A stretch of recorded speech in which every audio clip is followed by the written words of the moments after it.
In this section of the lecture, I'll be talking about second transition experience, that of the Soviet Union. Problems with the Soviet economic system had become evident early in the post-war era, and this led to successive reforms of the socialist planned system of organising economic activity in that period. An early example was Khrushchev's what's called goulash communism. So after Stalin's death, there's significant dissatisfaction about housing quality, lack of consumer goods, and so Khrushchev puts a greater orientation of economic activity towards housing and also tries to increase agricultural productivity by increasing capital expenditure on agriculture and trying to provide greater incentives through the price system. The 60s to the 80s brought what sometimes referred to as a treadmill of reforms. There were changes to the planning system that included, for example, seeking to streamline the administrative bureaucracy, increasing role of computers in formulating the detailed plans that were needed to implement the planned economy, and allowing greater discretion to some of the enterprise level units to try and improve incentives for performance in the system.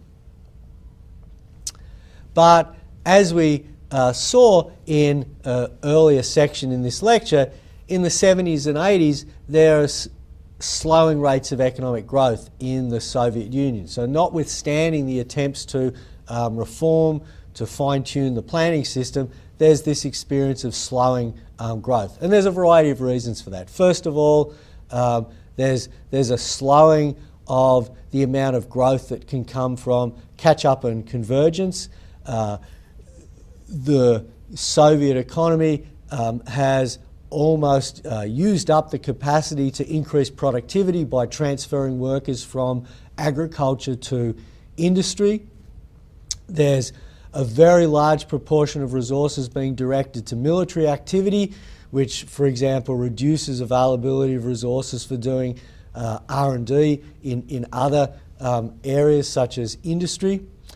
As we've talked about before, the type of planning institutions that the Soviet Union had, well suited to a degree for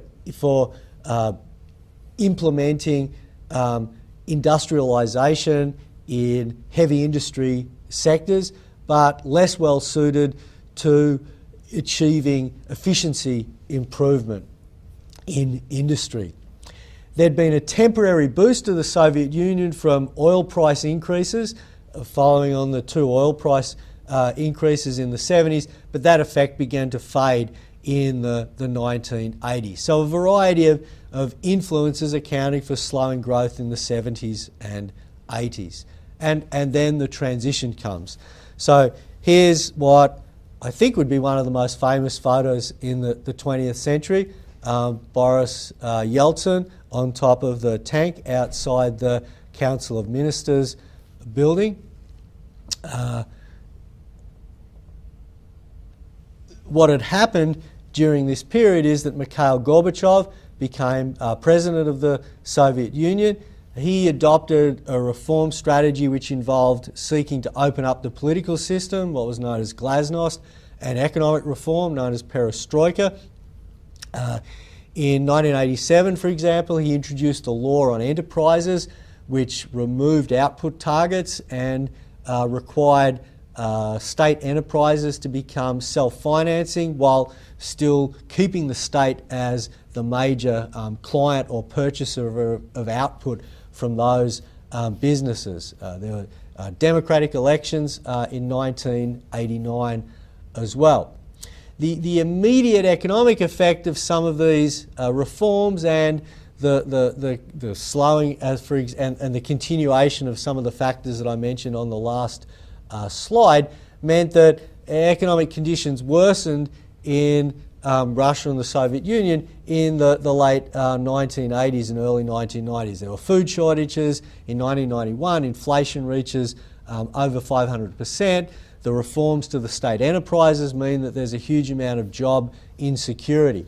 And so conservative political forces organise to try and oust Gorbachev as president. Boris Yeltsin, who's become president of the Russian state within the Soviet Union in June, stares down the conservative forces and then replaces Gorbachev as president of the Soviet Union in 1991. The Soviet Union is dissolved at the end of 1991, and Yeltsin then at the beginning of 1992 adopts what's usually called a Big Bang approach to economic reform. All prices are freed, and there's an extensive privatisation program so that by 1994, 70% of what had been state-owned assets are in private hands. And the currency linkage between Russia and the other members of the Soviet Union effectively means that when Russia adopts the program of freeing all prices, that extends to the other republics, former republics of the Soviet Union as well. So there's really a mass Big Bang approach to economic reform. The next two slides give you a bit of a perspective on what happened to GDP per capita in the Soviet Union, what had been the Soviet Union countries, during the immediate period after the major economic reforms. And you can see that, as we've seen before, the immediate effect, and so here I've got data for two groups of countries, Eastern Europe, which is countries such as Czechoslovakia, Poland, countries that had been part of the Soviet sphere of influence, and then the Soviet Union, which is the countries that were part of the Soviet Union, countries like Russia, Armenia, Estonia, Georgia, and so on. You can see that in those two groups of countries, fairly similar experience, a downturn in economic activity after 1989, more severe and lasting longer in the former Soviet Union countries than in Eastern Europe. Eastern Europe, the turnaround coming in the early 90s, and it reversing a position of having had lower GDP per capita to having higher GDP per capita than the former Soviet Union countries, because the former Soviet Union has its growth has its return to growth starting about 5 or 6 years later than the Eastern European countries. So, but basically this U-shaped pattern of economic growth. Here what I've done is, lots of different lines here, but what I've done is for the 15 constituent units of the former Soviet Union, I've just got all their GDP per capitas from 1990 through to 2010, the period for which data is available. And I've done that for a couple of reasons. One is just to make the point that there was a fairly common experience that all these countries had, which is of declining output during the transition phase. So pretty much universally there's a decline, followed by a reversal. Not every reversal, but relatively uniformly a reversal in GDP per capita after this transition phase. The second point, of course, which is immediate from the graph, is that a lot of diversity in national experience here as well. If we look at Estonia, for example, a decrease, but then quite rapid increase in GDP per capita afterwards, compared to Tajikistan, where there's the decline, but then very little recovery afterwards.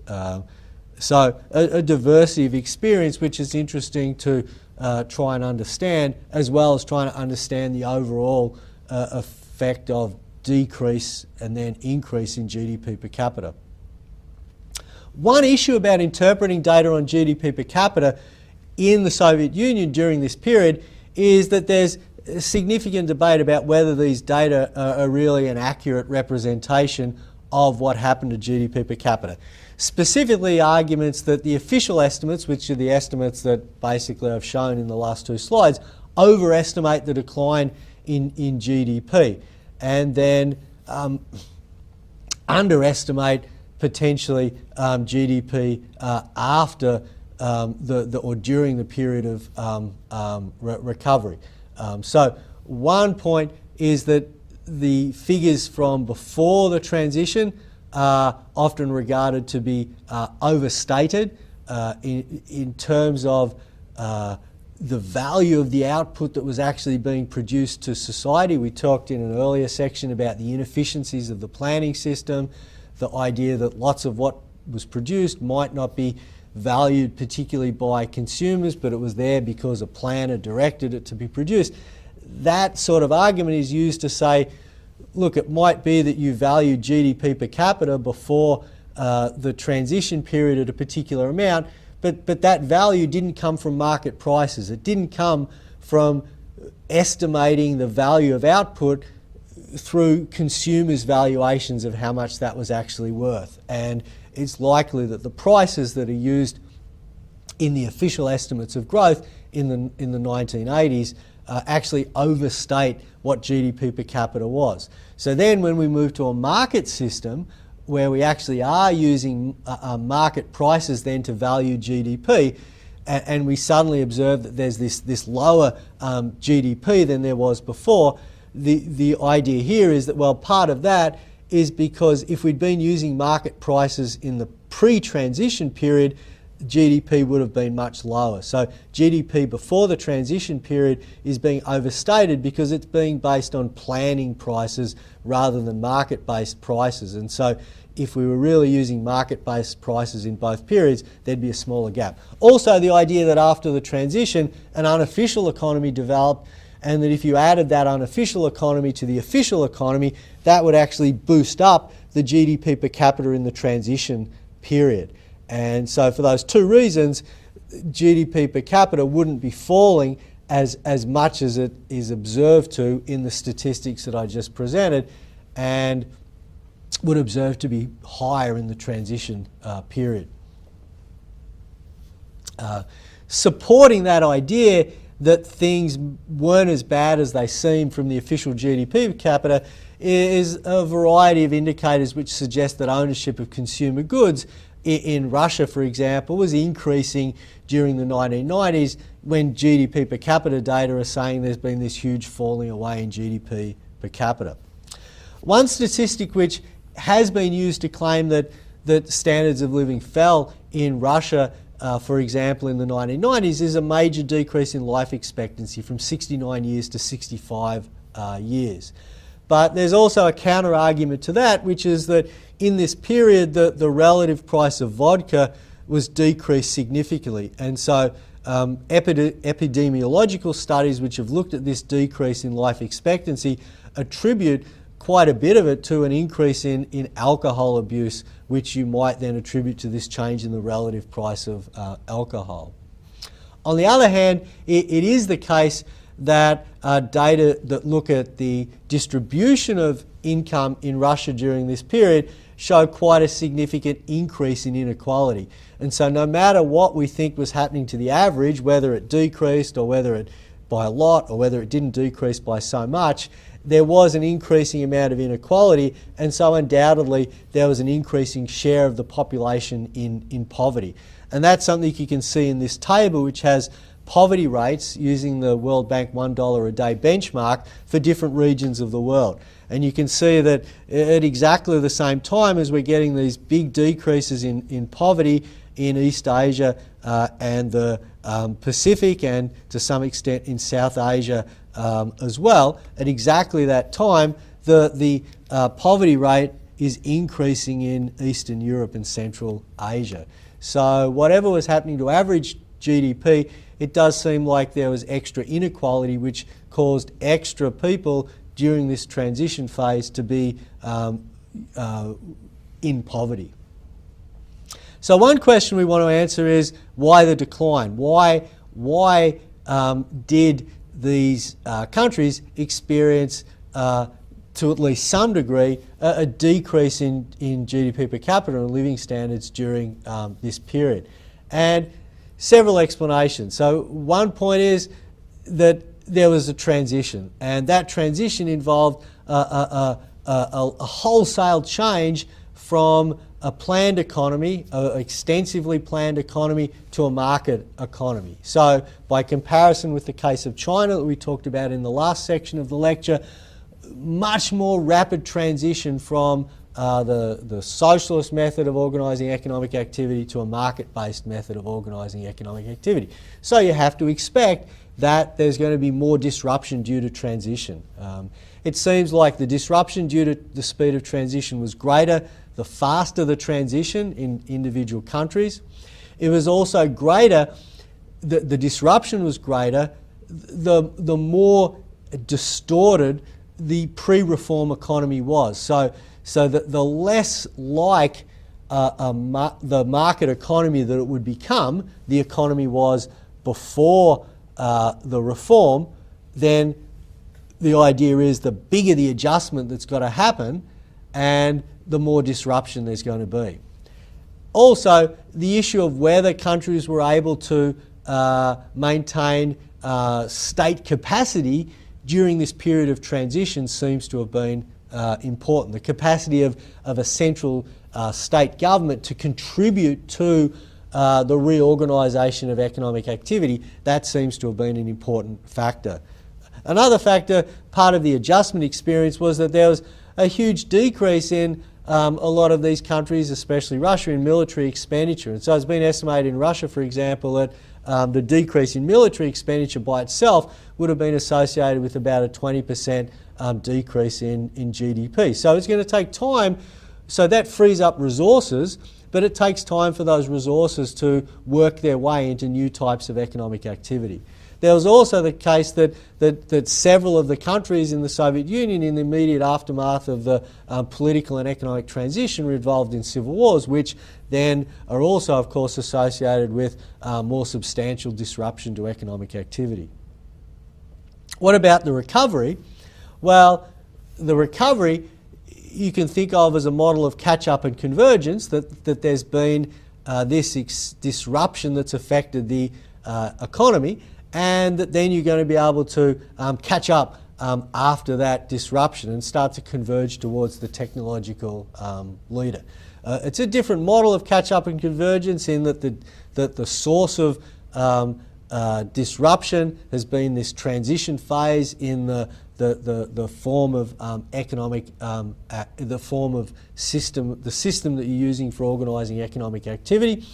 It's also a different model, again, for example, compared to China, in that the Soviet Union already has quite a high degree of industrialisation, and it's already shifted a large proportion of its population from agriculture to industry.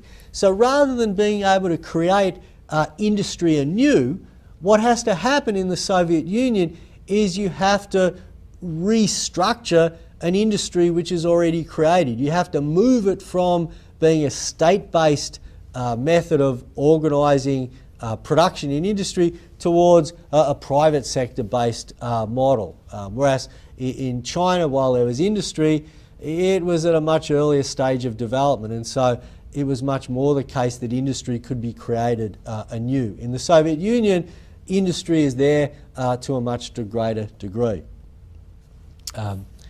Early studies of the recovery experience in the Soviet Union transition economies suggested a couple of main factors explaining the experience of these countries in recovering after the disruption.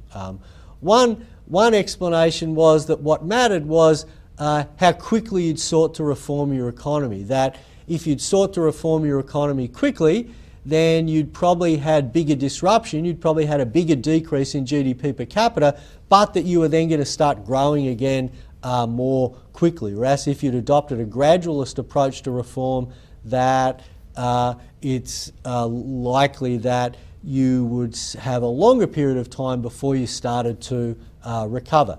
Macroeconomic stability, also a key determinant of the extent to which countries were able to recover. And so, for example, at the end of the 1990s, we talked about the Asian financial crisis before, that has a substantial effect on oil prices.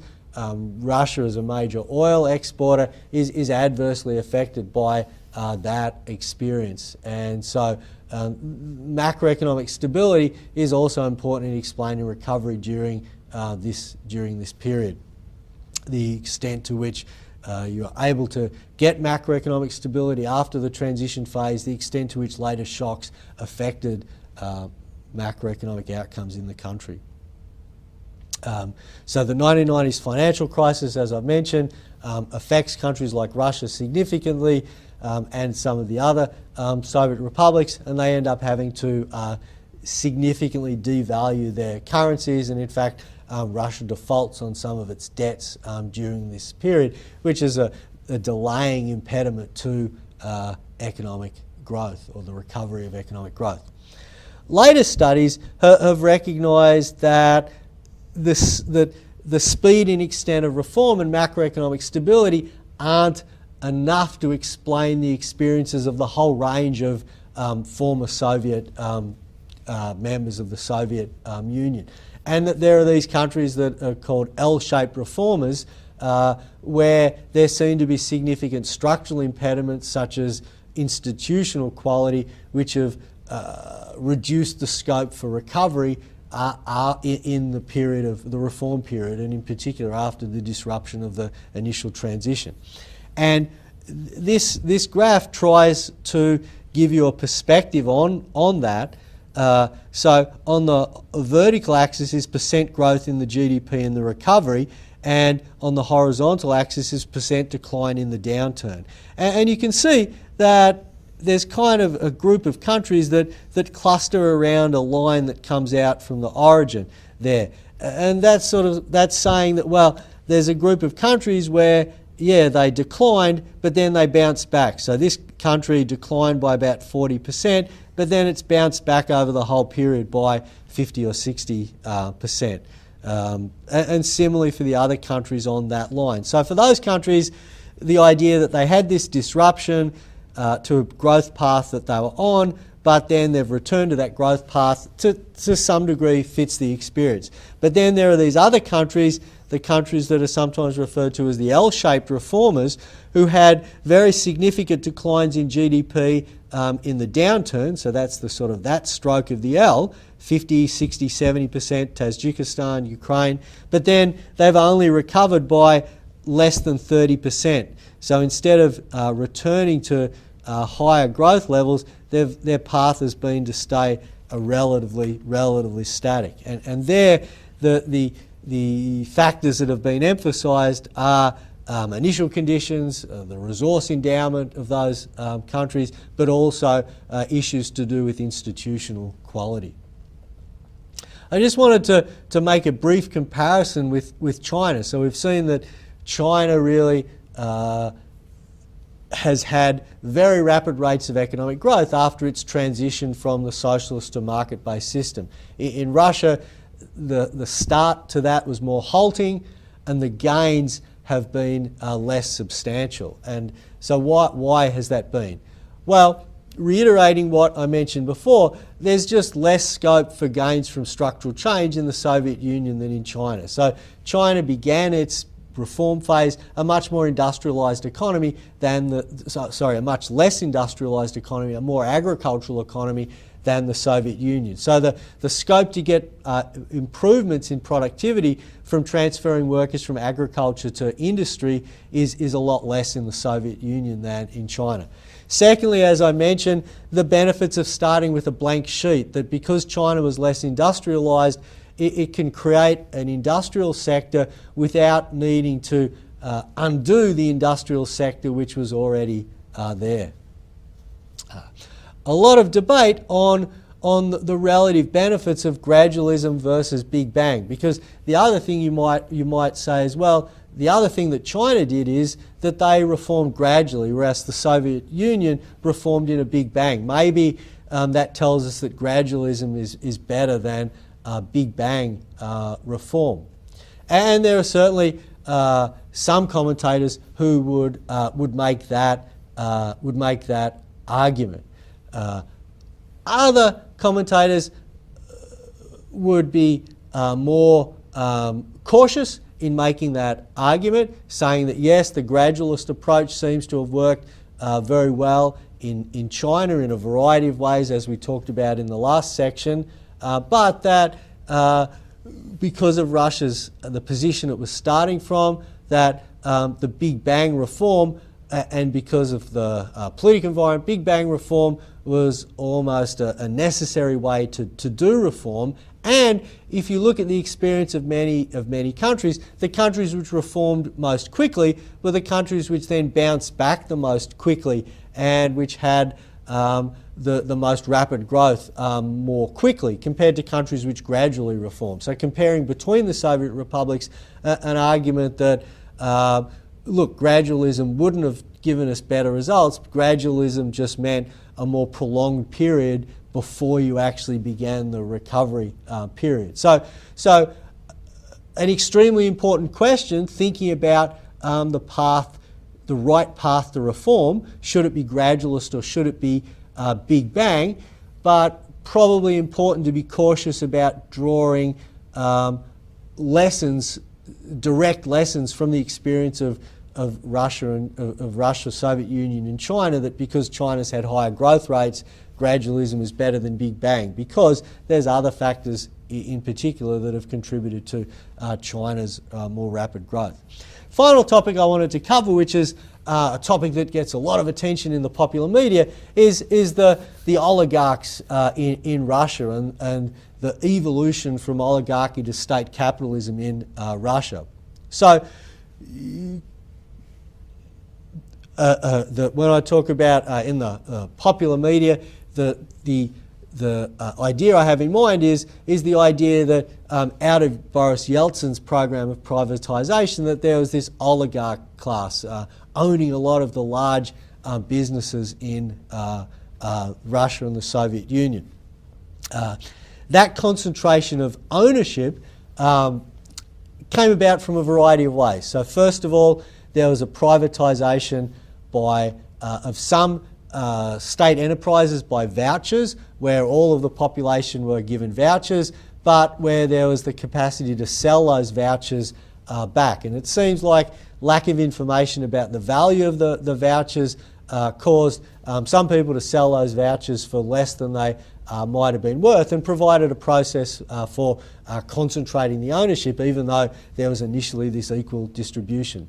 There were some assets that were privatised by auction, sometimes, as one study talks about, in remote locations where the only airport was closed for the day on which the auction was being conducted, which created difficulties for some potential participants to the auction and may have facilitated concentration of ownership. And then there was Yeltsin's Loans for Shares program, where, as a way of gaining extra funding for government in the lead up to the 1996 presidential election, he essentially sold shares in a lot of the remaining